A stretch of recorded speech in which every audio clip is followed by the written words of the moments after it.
We get asked quite a bit of why we've chosen to take a 15-year-old vending machine and bring it into the office as really an R&D platform, which normally you wouldn't think of as an R&D platform. But oddly enough, it's heavily used in our office. So it's all about taking a fundamentally inanimate object and making them smarter, more engaging, and having a personality that you want to engage with.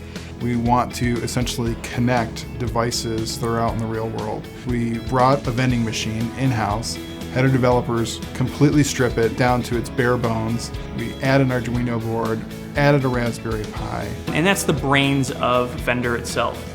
And that connects to our back-end enterprise e-commerce system, which is Hybris. And Hybris is where we do a lot of the personalization, the micro-engagements, and learning about your tastes and the content that we should be providing to you as an individual.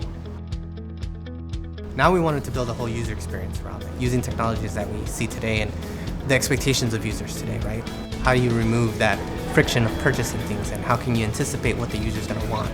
And in order to do that, we needed to track the analytics behind different users. So now we have to introduce the concept of a user to the machine. And now it needs to be able to identify that user, and before the user even gets there, already says, hey, we're stocked up on this beer, do you want one?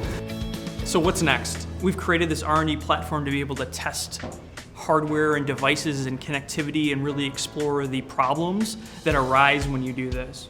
For us, it's also about now taking this to the VR, the AR worlds, and again, making it come to life. One of the things that we're working on right now is creating an Oculus Rift experience for Vender, where we have an augmented reality situation where we're connecting things that are happening in the physical world when it comes to machinery to those that are happening in the digital world in terms of the technology that we're using.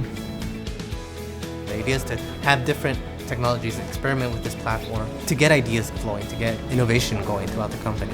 We don't know what Vender is going to look like at the end of the day, what the final product is going to be like, but I know throughout the journey there's several ideas that are going to come out of it that's going to help feed innovation.